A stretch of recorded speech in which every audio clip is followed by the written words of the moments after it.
Hello, dear audience. My name is Anna, and today we're going to discuss a very interesting topic, which sounds like what are the challenges or difficulties to be a parent with disability. And our today's guest is a woman with disability, a professional, and a mother. Would you please present yourself? Tell us your name, your profession, your occupation. Hello, dear audience, and hello, Anna. Thank you for the invitation. My name is Emma, and by profession, I'm a foreign languages instructor, teacher. That is actually my main occupation. Well, I'm a mother with disability, of course, and I'm also a runner of an NGO for people with disabilities that is promoting the rights of people with disabilities, claiming for their life and participation. Thank you, Emma. Thank you very much. Can you tell us a few words about your type of disability? Yeah, sure. Well, I have reduced mobility. That means that I'm a walking stick user that uses walking stick or cane. Such people as myself facing difficulties while climbing the stairs, crossing the street, using public transport, or seeing obstacles if there are no any accessible conditions or no any adapted environment. Would you tell us challenges or difficulties that parents with disabilities or you personally face? Well, of course, there are plenty of them. The first difficulty is, as I have already mentioned, is accessibility. That stops you or any other person with the same type of disability to move, to enter the building if the infrastructure is not adapted. And if we talk about difficulties that parents with disabilities use, the main word here is, of course, parenting, and that not simply stops you from participation and inclusion.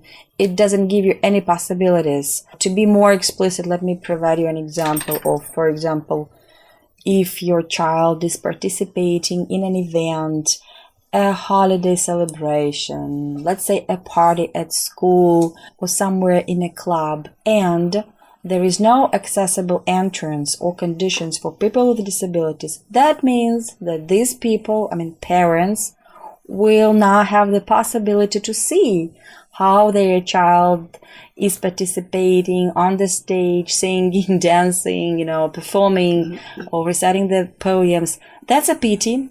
And you can imagine that throughout the years, there are parents that had never seen their children being and performing. So this is a sad issue. So this is one of the examples of difficulties. Well, we can say about some transport, because if you have a reduced mobility, and you cannot, accompany your child in a public transport, for example, in a bus or in a maxi taxi, so it means that you have to look for someone who will assist or accompany him or her, or you have to rely upon, your child being alone in the transport, and these are the additional worries or difficulties. There are some more things like, going with your child and visiting some exhibitions, museum, theaters, the zoo, other places like swimming pools or cafeteria or parks where also we don't have accessible conditions, or cinema. So that's another issue that is also here in the long list of difficulties. Well, to name the few, I think that there are many other parents who will join this list of difficulties and challenges. Sure, Emma, sure. But you're still doing a wonderful job, because being a parent is really, really hard, especially a parent with disability. How do you cope with them?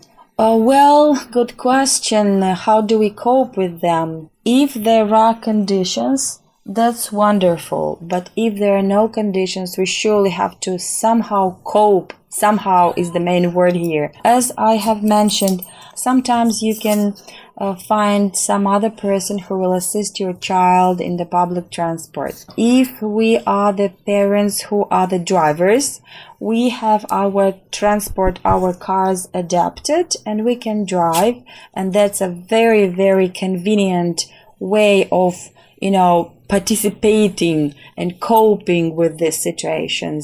Another point is that if there is a community of parents, for example, who can, or neighbors who can assist each other, support each other, help each other, that's about how the human being relations work, and that is a very important thing.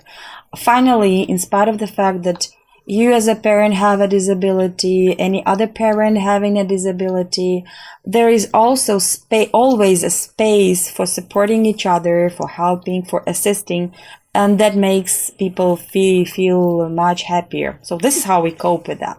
All right. Emma, do you have in your surrounding the same thinking people or parents? Yeah, sure. We have our surrounding both people, parents with disabilities and without disabilities who, as I've said already, support each other, help each other. And yes, we know, because we are the same thinking people, as you said, we know the difficulties, they are almost the same, or even if they're not the same, we know what are they, we know what type of support we can offer to one or another parent. That easyfies much our life, that easyfies the condition, and that easyfies the relations with the other people. So it makes much more easier and, achievable. Yeah. Emma, do you struggle for your rights? Do you fight for your rights, or you do nothing? Well, yes, surely we struggle, we fight for our rights. First of all, not only because me, myself, and some other people, we're not only parents with disabilities, we are part of some organizations, some communities, some groups of people who fight for our rights. And it's very important to, in this issue, to know what to do and how to do this, and how and what to talk about if we talk about being a parent with disability and seeing that the school conditions are not accessible. So we somehow, let's not use the word struggle or fight, but we claim for this right. And if we claim for them, educational institutions, so we try to change it somehow with the help of the other actors of society, like, school administration and the staff, and the other parents, why not? And yes, this is what we do. It doesn't mean that we do nothing. We do a lot, and we can see the results. Because if you're a parent with disability, if you have these troubles, difficulties, and you do something to change it, that means that not only one person gains and wins, but the other people gain and win too. Okay, Emma, okay. Let's go back in time a little bit.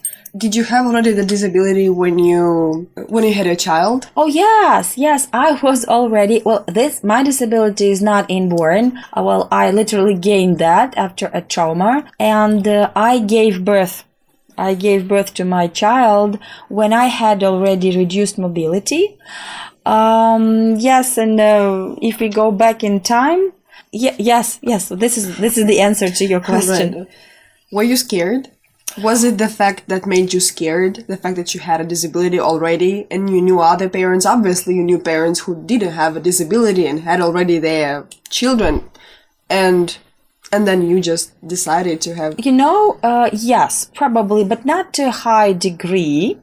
Because I was much younger, and when you're young, you don't see the, fears so very frightfully. There was a little amount of fear, but not a very big one. So I was a lucky person. I was a lucky woman. I was a happy person with disability who made this decision, was supported by doctors, by medical staff, by my family. So yes, that was a very beautiful decision, although I had already my disability. So that was wonderful.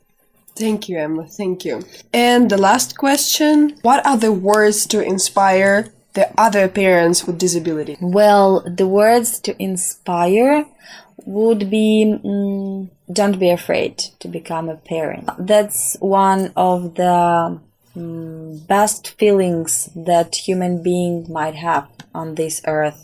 Even if you have a disability, you have decided to be a parent, believe me and the other people from the same group, the same thinking people, that you will never be alone.